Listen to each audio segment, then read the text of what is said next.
I'm a hustler, baby. I'm a hustler, baby. I know heartbreaks, setbacks. Bitch, if I crap out, show 'em a get back. I've been through the ups and downs, you know I've been around, so to me, it's all a part of the game. You know what we here for. You know what we here for. First of all, I am your humble and most honorable host, Real. And this episode is brought to you by Lil Grand Marnier. No chaser tonight. Just that good liqueur. Cigar to follow. Let's jump right in, shall we? We talking Power Book 3, Raising Kanan, Season 3, Episode 2, entitled Flip Mode. Flip mode is the squidard. We start off with Unique feeding Rock some butter pecan ice cream. Asking about when he can get comfortable up in her spot. Sounding like Chris Rock as Boney T and Boomerang. You know, Marcus, I've been working here in the mailroom for about 2 weeks now. I've been on time mostly, even when it rains. When can I get promoted? She like, you don't even get to take shoes off up in here, player. That's reserved for family, playboy. Take that. Just come on in, get your serve and swerve on, feed me like Cleopatra, and be the f out. That's what I'm looking for. They doing their little thing. All of a sudden, a crew of masked men pop up in Rock crib, break the back door open and all that.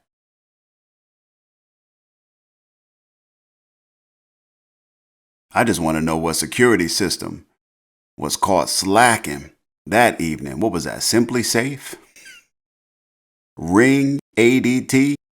Because that shit was on lunch break. Them cats trampled up in that piece. Kidnapped Rock and Unique. Put the hostage black bag on their head and everything. Threw Rock and Unique up in the back of a cargo van. Hands tied behind their back. Not up against no boxes or nothing. Just in the middle of the back of the van. Van comes to a stop. Kidnappers take him out.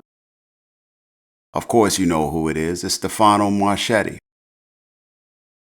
They take the bags off their head. She like, what's this about, Stefano? Got me out here in my Victoria's Secrets? Got my secrets out all in the wind. Was really hood. This shit is out of order. He like, Rock, who this cat with you? This the bodyguard? You two a thing? You tell me what's really hood. Unique get on his, I'm Unique. Who the hell are you? Stefano like, oh, me? Who am I? I'm priceless. Ubiquitous, universal. He talking about how black folk got all the cool names and Italians get the BS nicknames like Fat Tony, Big Freckles. Just running down these crazy names. It's a little racial tension up in there. Stefano like, you got a nickname for me? Unique get a little disrespectful in return. Par for the course. The way Stefano was running his mouth, they smack Unique up a little bit. Take Unique somewhere so Stefano can holler at Rock. But not before Unique gives him a nickname. A little racial in nature. Stefano tell Rock he wants her to kill Sal. He can't kill a boss, so she gotta do it. If she don't, then her and Unprecedented die tonight. Unprecedented, unremarkable. Now Rock don't know Stefano is behind the Sal hit. Or does she? Sure. She say, I do this, and I'm out. They cut him loose. I wonder if they dropped him back off or made him find, like an Uber up out of there. How they get home? Marvin and Lou up in the club. Old Lulu. They getting they chill on, listening to some good high five. Remember, this is the 90s we talking here. Oh, so long we've been together, and I never felt so good. You know I had to do it. I like the way you kiss me when we're playing the kissing game. Sorry, y'all, I could not resist. Lulu getting his drink on. He like, garçon, bring more drinks, chop chop. He like chop chop in this piece. Waiter comes to deliver ordered drinks to the brothers, who got a couple girls with him. Marvin ain't really pressed, he ain't even really dealing with the girls like that. He the type that when he go out, he like to keep his eyes open in the back of his head.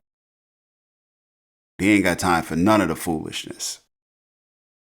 Lulu, on the other hand, up in there making out with both the girls. Getting wild, they climbing all up on Lulu.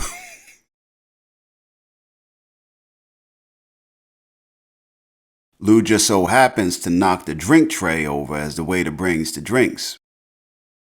Lulu get on his hot head. He like, don't make me get the ass whipping up in here. You need to learn how to bring drinks. Marvin tell him, man, the night is over. The girls done left. You up here wilding out. Let's roll out. Let me hit this bathroom first, though. Now, Marvin been peeping some cats eyeing him up all night. He don't know what's happening. He just know they eyeing him up. He go to play his cards, see what kind of hand they working with. Marvin head to the bathroom.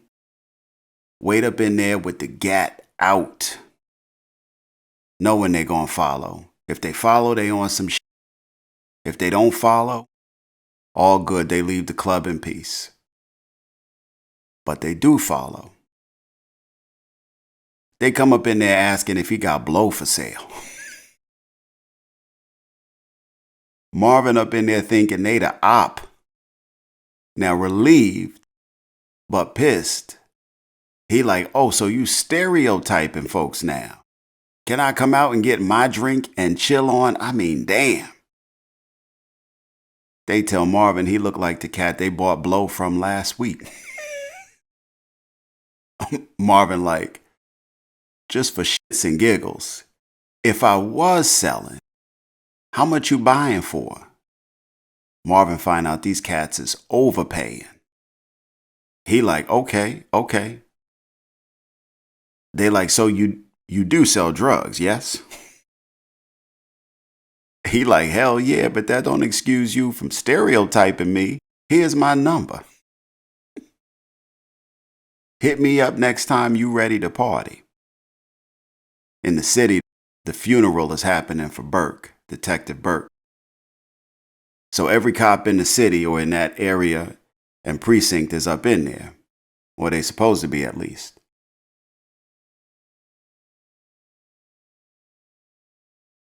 Howard get up to speak about Burke a little bit. He up in there speaking her truth. And his. Now, everything Howard said was true, mostly. So it kind of made him sound sincere and not suspect. Like, he didn't go up there and sugarcoat how much he liked her. He did talk about her strengths, so he was telling her truth. But in a way that was super, super slick. Talking about if she wasn't so good, or if she knew how good she was, they wouldn't be Here today. Some slick. The lieutenant come over to talk to Howard afterwards. You can see Howard got back in the department. Like, he curries favor. So ain't nobody looking at Howard for nothing right now. No eyes are on him for the murder. In fact, they thinking Burke's death was a suicide. Lieutenant tell him to go through her cases. And if he sees anything dirty on her, let him know. Now, basically without knowing, or maybe knowing, they giving Howard the green light to bury Burke on some BS. Like anything you find on her, let us know. Let us get in front of that. We'll put that out. He like, I'm on that. As they leaving out, Burke's girlfriend, Detective Doyle, goes up to Burke's father, trying to tell him something Burke told her. Likely, it'll be about Howard. Now, he does not approve of the relationship that his daughter and Doyle had. He like, man, I don't want to hear from you. I didn't approve of what you and my daughter had, what y'all were doing. You probably part of the reason we here. This does not go unnoticed by Howard, the fact that she trying to share some on Burke's behalf. Later, she tried to talk about it to the lieutenant. Lieutenant like, man, let it go. For her sake and yours. Got a feeling that Doyle about to end up with Burke. Same horrible death. Same coffin. Same grim reaper.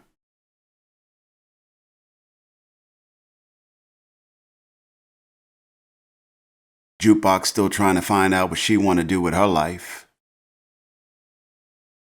She's kind of at a pivotal point in her life right now, kind of at a crossroads.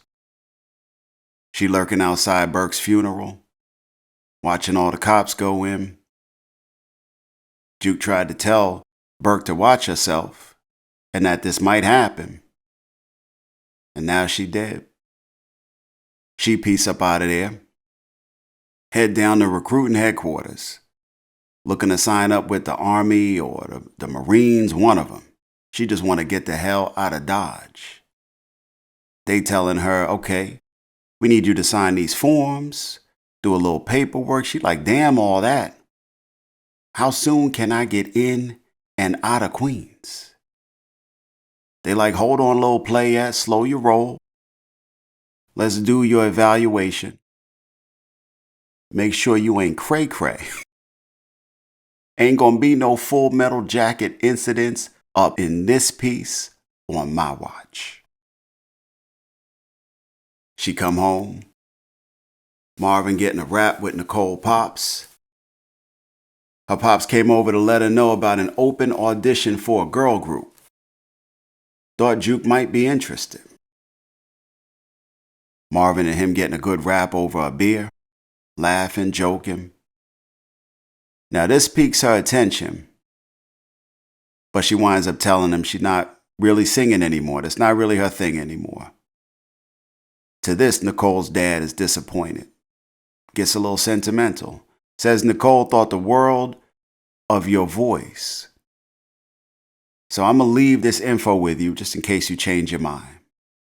Take care. Marvin questions her. Says she's moving on. Not sure to what, but she moving on. But not without this staying with her. I think the mention of Nicole triggers something. So she thinks about this a bit. Eventually heads over to Lou's. Lulu apologizes for how he treated her song last season, how he did her wrong. She tells him she's thinking about auditioning for this girl group opportunity that she heard from Nicole's dad. She's not sure, but she's thinking about it. Lets Lulu help her get ready for the audition. Now, while Kanan in the hallway of their building waiting on Famous, he sees a gang of dudes coming in and out, all at the direction of this dude named Paul, one of their neighbors. He appears to be the boss man, appears to be running things, sending these little cats on missions. Now Kanan see the hustle, gets curious about what they up to. Him and Famous catch Paul and his crew outside. Cats is running up on Honda scooters, all out in the street with the congregating. It's clear that some activity is happening. Some shit is bustling out in these streets, and Paul is all over it. If they was moving product, they wasn't low-key about it at all. But since when in the 90s was hustlers low-key about moving product in the street? I don't know. Kanan and Famous up in the mix with the runners outside. You know, because the runners set up just outside the building. That's kind of like their hub. Paul take the orders. Got these folks running on missions. Headquarters is in that building. He running a courier service. Ask Kanan and Famous if they want to get in on that. Kanan like, how much you pay? Paul like $60 for 8 hours. A little less than $8 an hour. But it's tax-free. It ain't drug money. Ain't even close to drug money. But it is under the table, a little hustle. Kanan start counting Paul pockets. He like, how much you make on a run? Paul like, hey, yo, I ain't doing all that. You in or you out? Kanan like, nah, we good. But he does take note. Meanwhile, Mr. Sal gets a visit from the feds. They tell him they have reasonable intel that his people want him dead. Maybe he should take them up on some protection and cooperate with their investigation. You know, take that rat route. He like, look, y'all, I run a bowling alley. You mean to tell me the shoe shine boy want me dead? He let them know where the door is, and they take it.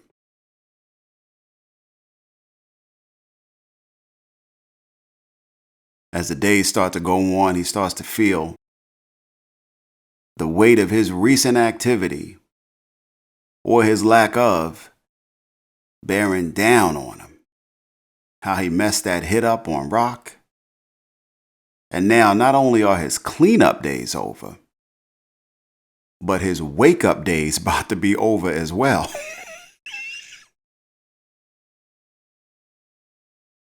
His lady talking about grandkids, going to the christening.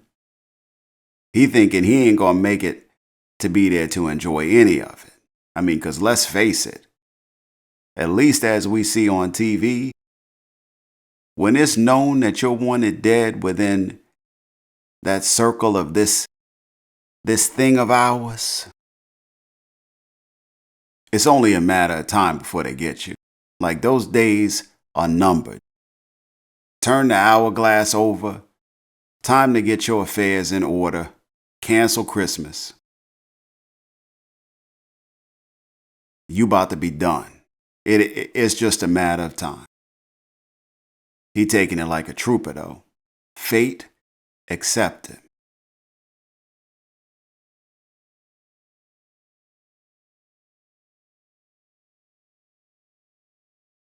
Meanwhile, Rock go to see Kanan. Drops him off a little gift. Little candy apple red Ford Mustang. They go for a little test drive. No license, no nothing. At some point, Kanan realizes she's trying to buy his affection back. That's what moms do. He asks her about Burke. Says, I heard the news. I guess she killed herself, right? That's the word on the street. Now I don't know what he expect Rock to say, but he feels the answer that he gets from Rock is not on the up and up. Realizing there's more BS from Rock and that he's been lied to enough, he pulls over. hops out and says, you know what? I appreciate this, but I'm going to cop my own vehicle. Thanks, though. He peace up out of there. You can tell Kanan about to be on his thing. Like he about to be on that path where he becomes Kanan. So we can expect to see Tommy, to see Ghost, to see some of these cats either later in this season, definitely next season. But anyway, Kanan peace up out of there, leave his mom in the dust. At some point, he makes his way over to see Paul, comes to make Paul an offer.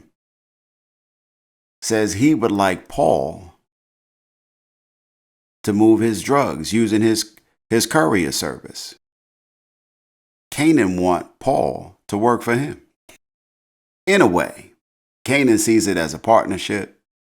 Paul sees it as, you want me to work for you? I came and offered you a job. He like, you still in high school. You probably ain't even had your first piece of ass yet. Kanan like, not true. Even if it was, my math is still good, player.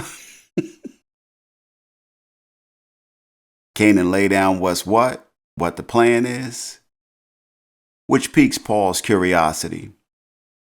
Paul tells him he need to think about it. Kanan tell him don't wait too long. I guess Kanan thinking Rock can make things up to him by maybe fronting him some work. Rock trying to get on his good side, maybe front him a brick. Well, I guess he trying to sell weed, but you know, Rock the candy man, and the candy man can. Maybe he thinking he can get some of that from Rock to start off, and that'll piece things, set some things straight between them.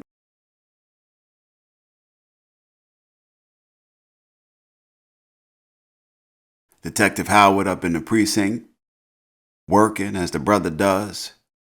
He see feds up in there. His lieutenant brings him in to meet a guy from the organized crime unit investigating the Italians. They know there's been some activity, especially with all the shootings. And they know there's potentially a hit on Sal's life, so they up in there putting some things together. Howard lets him know if he needs anything intel-wise on the south side, he's the guy. So if Howard link up with this guy, now he can stay abreast of anything that might impact Rock, Kanan, or their crew. Unique come home. His lady PERNESSA stay meeting him at the door.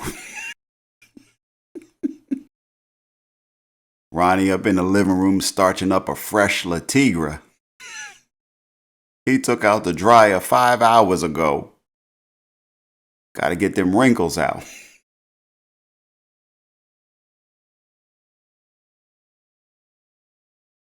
She like, Unique, we need to talk.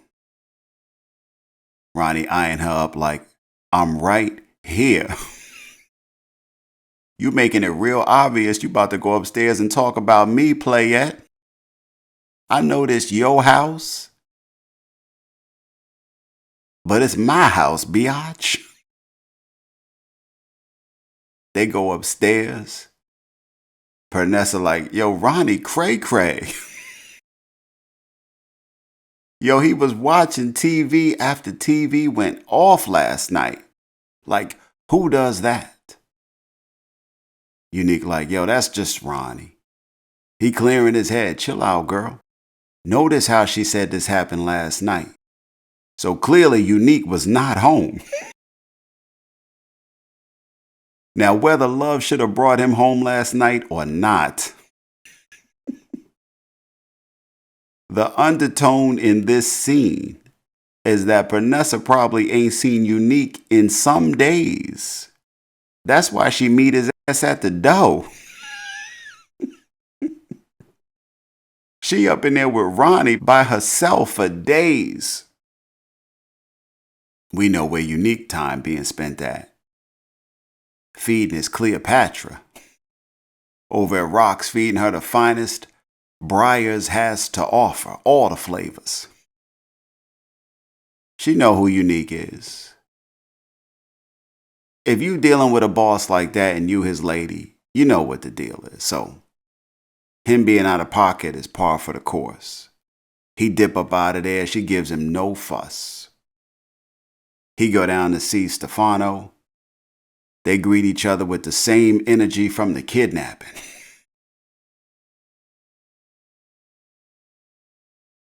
Now, since they in a fish store, they start talking about fish.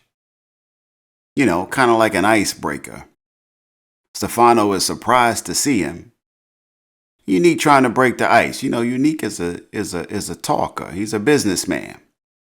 So they talking about fish, mating rituals. Unique get to talking his slick talk. Stefano digs his style a little bit. They go to the back, get down to more civilized talk.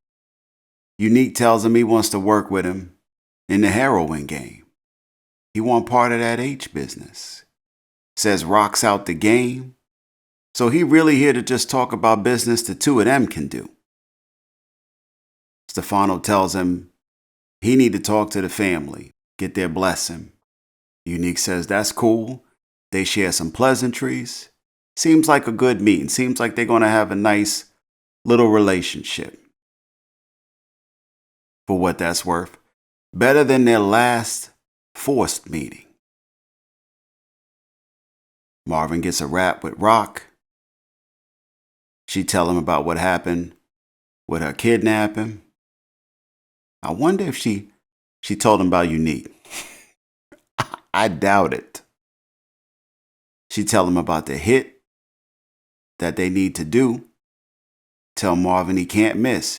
You know, Marvin is a clutch player. He's reliable for the most part. And Marvin about the You tell him what needs to be done, he do what needs to be done.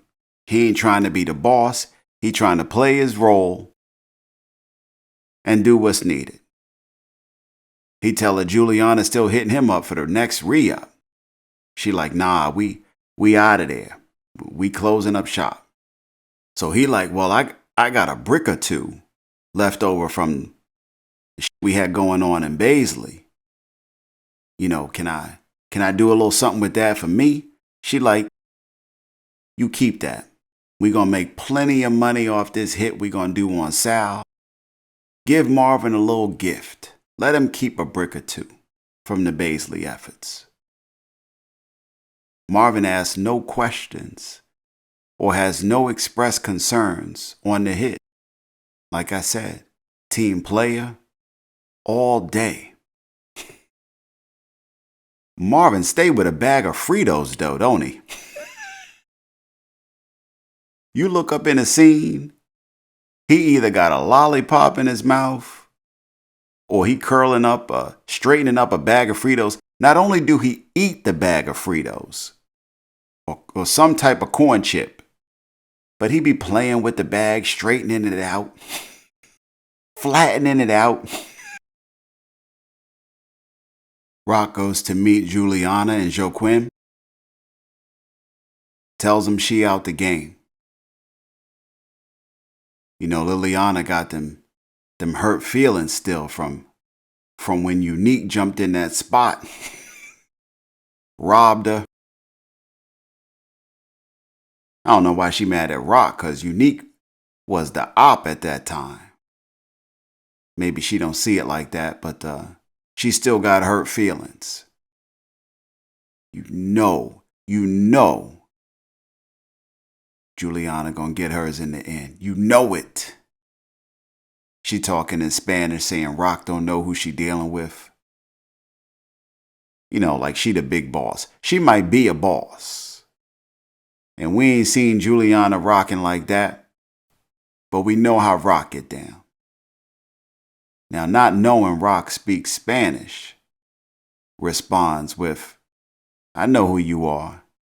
You the bitch I used to buy Newports from. Which gets a laugh from Joaquin. He thinks this is mad hilarious. You know, Juliana was running that storefront bodega. Now, Joaquin is cool with what Rock is putting down. He respects her plans. He like, I got no problem with that. But Juliana got that hate dripping down her chin. As Rock leaves out, she like, I'm not done with her. When did you start with her? You know Juliana gonna catch her demise. You know it. Unique take Ronnie out to the club for the night.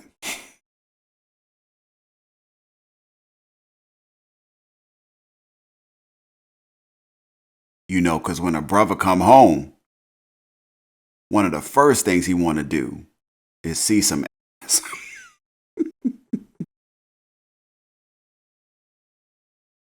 Now, I don't think this was Ronnie's ask, but Unique like, come on, let's get you out. Like you've been in there for a minute. Let's get you reacclimated properly. So they get through the gate man. Gate man let Unique and Ronnie through the gate. They bypass the line. But clearly the doorman, the bouncer, wasn't paying attention to what was just happening. Now he know Unique, but he just on some tonight. He let Unique go in, but he stopped Ronnie because Ronnie got jeans on. Ronnie like, the gate man let us through. What the fuck is your problem? Bouncer like, I don't give a flizzock. You got Jordache jeans on?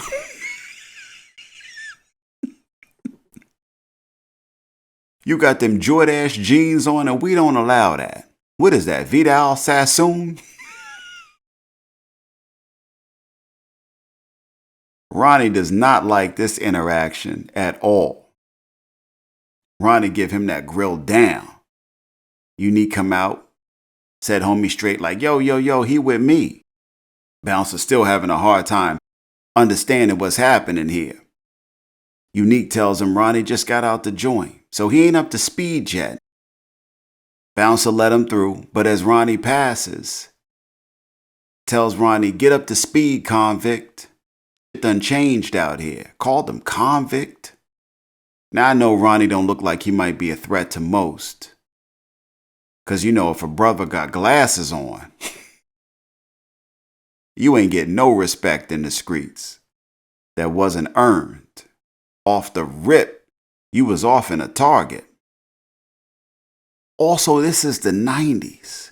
So if you wore glasses in the 80s and the 90s, you was fucked up in the game. It wasn't no cool glasses back then. It wasn't no Zenny.com, glasses.com, 58 flavors of eyeglass frames. It was maybe 2 or 3 types. And God love you if your prescription was strong as hell.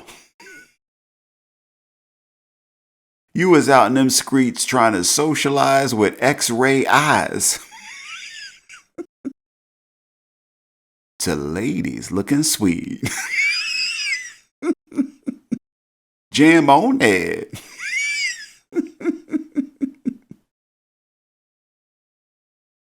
You was an easy target to be tested if you had glasses in the 90s, in the 80s. That's how a lot of cats got their jaws broke, or worse, second guessing or underestimating a cat because he had glasses on. And that cat was from them streets. Guess tonight was Ronnie's night. He let that go though, kept on walking. Went up in the club, Unique up in the spot getting his big dog on. Champagne flutes, MCM suits, truck jewelry. You know the 80s, 90s street vibe, especially if you was from the New York, New Jersey area. You know the vibe. You know the shit that they was on. It's my era. Ronnie up in that club, tense. Unique sent some ladies his way over to relax him a little bit, you know. Let Ronnie know he appreciate it. Welcome home, bruh. They all up on Ronnie, touching him and stuff. Ronnie act like they was trying to pull him down to hell. He like, get off.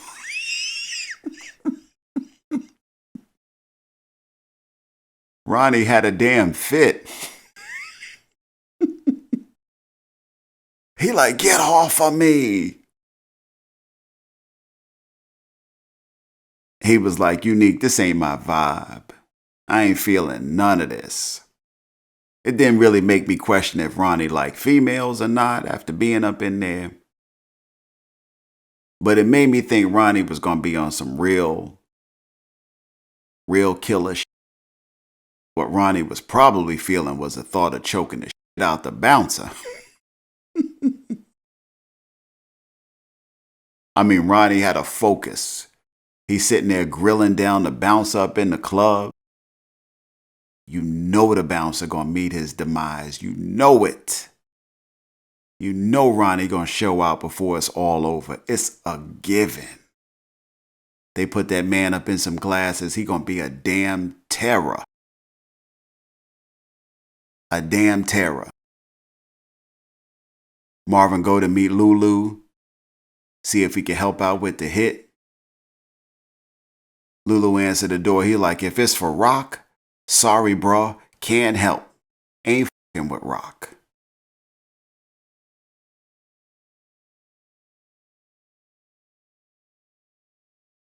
Marvin makes no fuss. He understands. Gets to planning without Lulu. Setting up shop. Cop him a mail truck. Do all the shit he need to do to put shit in place for the next day. Next day, he up at the christening where Sal gonna be. Marvin up in the truck with the long silencer. Guess who he also with? He done established a newfound friendship with Demo. Cat that helped him get out of Dodge when he got hit by the mob. The dude in the wheelchair. Demo dropped Marvin off up at the church. Get him up close and personal like he on a mail route. It's funny how an episode or two back, they was on outs with the mob. Situation changed. Hit that flip mode. Flip mode is the squidard. Now they on offense. And they in with the mob. Can it be that it was all so simple then? On that Wu-Tang. On that Shaolin, that Staten Island. Marvin wait for Sal to come out. Posted up like he getting his mail together on his route. Patiently waiting. Sal come out with the family. The little baby. Hands baby off. Stops to take some pics. Here come Marvin. Clutch player. I say Marvin is a clutch player. Plow. Marvin gets away in the mail truck. Demo riding getaway. Simultaneously, Rock getting her hair done. Like on a scene out of Godfather. Her door knockers knocking.